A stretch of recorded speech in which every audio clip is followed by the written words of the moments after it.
नमस्कार। अगर आप एक सरकारी कर्मचारी हैं और आपकी ड्यूटी लोकसभा चुनाव 2024 में किसी भी पोलिंग पार्टी में as a PRO, PO first, PO second या पीओ थर्ड लगी है, तो आज हम इस वीडियो के माध्यम से बात करने वाले हैं एक पोलिंग पार्टी में जाने वाले कर्मचारियों को इलेक्शन कमीशन ऑफ इंडिया की ओर से कितना मानदेय दिया जाता है। जैसा कि आप सब जानते होंगे, इलेक्शन कमीशन के पास में अपने कोई कार्मिक नहीं होते हैं। जब भी कोई इलेक्शन आते हैं या फिर कोई किसी विशेष प्रकार का कार्यक्रम चलाना होता है, तो अन्य विभागों में कार्य करने वाले कर्मचारियों को एज ए प्रतिनियुक्ति के रूप में या कुछ समय के लिए उनको कार्य करना होता है। इसी प्रकार से इलेक्शन कमीशन में जब आप वोट करवाने जाते हैं तो उसका सारा खर्चा इलेक्शन कमीशन ऑफ इंडिया की ओर से वहन किया जाता है।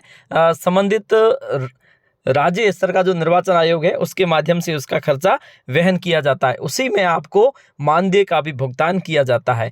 एक पोलिंग पार्टी जिस दिन मतदान करने जाएगी, उससे पहले उसके 2 प्रशिक्षण होंगे और एक अंतिम प्रशिक्षण जो तीसरा रवानगी के दिन होगा। इन सबको मिलाकर एक कर्मचारी को कितना मानदेय का भुगतान किया जाएगा, इसी की चर्चा हम इस वीडियो के माध्यम से करने वाले हैं। तो चलिए शुरू करते हैं। चुनाव में जब आप पोलिंग पार्टी में काम करने जाते हैं एज ए किसी भी पद पर, तो मुख्यतः इसमें 4 पद होते हैं। एक पीआरओ होगा और इसमें 3 अलग अलग पोजीशन में पीओ होंगे, जिसे पीओ फर्स्ट, पीओ सेकंड और पीओ थर्ड कहा जाता है। पीओ का मतलब पोलिंग ऑफिसर या मतदान अधिकारी, और ये होता है पीठासीन अधिकारी या फिर प्रेसाइडिंग ऑफिसर।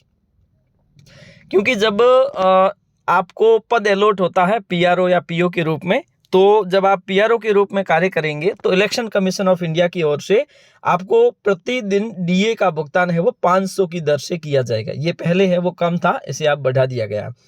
उसके बाद में पीओ के रूप में अगर आप काम कर रहे हैं तो आपको डीए यानी कि जो दैनिक भत्ता है वो आपको दिया जाएगा 400 रुपये के रूप में। और इसके साथ साथ आपको एक टाइम का भोजन का भुगतान करेगी इलेक्शन कमीशन ऑफ इंडिया, ये 150 रुपये मतदान दिवस के दिन।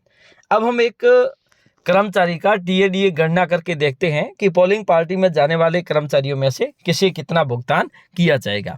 मान लीजिए हम एक उदाहरण के माध्यम से समझते हैं कि आपकी जो ट्रेनिंग हो रही है उस स्थल से आपका पदस्थापन स्थान है एक कर्मचारी जिसके 150 किलोमीटर की दूरी से वो आता है। तो ऐसी स्थिति में उसे जो टीएडीए का भुगतान होगा वो किस प्रकार से उसकी गणना की जाएगी। सबसे पहले कोई भी कर्मचारी जब यात्रा करेगा बस के माध्यम से, तो उसे 1 किलोमीटर 1 रुपया की दर से उसे भुगतान किया जाएगा। और टैक्सी एक दिन का होगा वो 240 रुपये होंगे, एक बार के 60 रुपये। मान लीजिए आप अपने पदस्थापन स्थान से बस तक गए तो 60 रुपये हो गए, और बस से उतरकर फिर बाद में आप प्रशिक्षण स्थल गए तो आपके 60 रुपये और हो गए 120। इसी प्रकार से आने के भी हो गए 120, तो 240 रुपये हो गए। आपको 2 प्रशिक्षण दिया जाता है, पूर्व में आपको 2 प्रशिक्षण दिया जाएगा। तो इस प्रकार से माना जाए तो आपको अगर आपके 150 किलोमीटर की दूरी है तो 2 प्रशिक्षण के आपके 300 रुपये तो ये हो गई। एक दिन का मान लें तो आपको 300 रुपये तो बस का किराया एक दिन का। उसके बाद में 240 रुपये आपके हो गए टैक्सी के एक दिन के, और 400 रुपये होंगे पीओ के, और 500 रुपये होंगे पीआरओ के डीए के। तो इस प्रकार से एक व्यक्ति एक दिन का प्रशिक्षण लेगा तो पीओ के रूप में कार्य करने वालों को 940 रुपये और पीआरओ के रूप में कार्य करने वाले कर्मचारी को 1040 रुपये दिए जाएंगे। आप आपका एक दिन का प्रशिक्षण हो गया, इसी को आप मल्टीप्लाई कर दो 2 से, क्योंकि 2 प्रशिक्षण आपके पहले हो जाते हैं। तो अगर आप पीआरओ के रूप में काम करेंगे तो आपको 2080 रुपये मिलेंगे 2 दिन के प्रशिक्षण के, और पीओ के रूप में काम कर रहे हैं तो आपको 1880 रुपये, 1880 रुपये आपको दिया जाएगा। ये 2 दिन का प्रशिक्षण हो गया। उसके बाद में चुनाव के एक दिन पहले आपको बुलाएंगे, जिसे कहा जाता है रवानगी का प्रशिक्षण। मतलब एक दिन जिस दिन आप सामान लेने जाएंगे, जिस दिन रवाना होंगी पोलिंग पार्टियां, उस दिन आपको एक प्रशिक्षण दिया जाता है संक्षिप्त रूप में। अब उसके बाद में दरअसल एक दिन का उसमें जोड़ा जाएगा। एक दिन का कैसे जोड़ा जाएगा? एक तो टैक्सी का किराया होगा, टैक्सी का किराया 120 रुपये, क्योंकि आप प्रशिक्षण स्थल तक पहुंच रहे हैं तब तक आप 60 और 60 120 रुपये दे रहे हैं। उसके बाद में आपको किराए के रूप में 150 रुपये आपकी जो दूरी है, और उसके बाद में एक दिन का डीए आपको दिया जाएगा। अगर आप पीओ है तो 400 रुपये, पीआरओ है तो 500 रुपये। इस प्रकार से आप जब रवानगी के दिन आ रहे हैं, जब आप मतदान दिवस की या फिर जो मतदान दिवस से एक दिन पहले मतदान केंद्र पर नहीं पहुंचे, उस दिन तक आपको 670 रुपये पीओ को और 770 रुपये पीआरओ को। तो पूर्व में हमने हमारी गणना थी पीओ की 1880 और 2080। इस प्रकार से आप रवाना होते हैं मतदान केंद्र की ओर, तब तक आपके 2550 रुपये बन जाते हैं पीओ के और 2850 रुपये बन जाते हैं पीआरओ के। तो ये हो गया। उसके बाद में अगला दिन आता है मतदान दिवस का। मतदान दिवस को आप पूरे दिन वहीं रहते हैं, आपको 150 रुपये भोजन के देगी सरकार, यानी कि इलेक्शन कमीशन। उसके बाद में उस दिन का टीएडीए, क्योंकि आपका जो प्रशिक्षण स्थल से लेकर मतदान केंद्र तक जब आप जाते हैं तो आप सरकारी वाहन का उपयोग करते हैं, तो यहाँ पर आपको ना तो कोई टैक्सी का किराया मिलेगा, ना ही बस का किराया मिलेगा। ये चीज़ आपको ध्यान में रखनी है। अब वापस आपने मतपेटियाँ जमा कर दी। जमा करने के बाद में तब तक आप किस में आए? सरकारी वाहन में आए।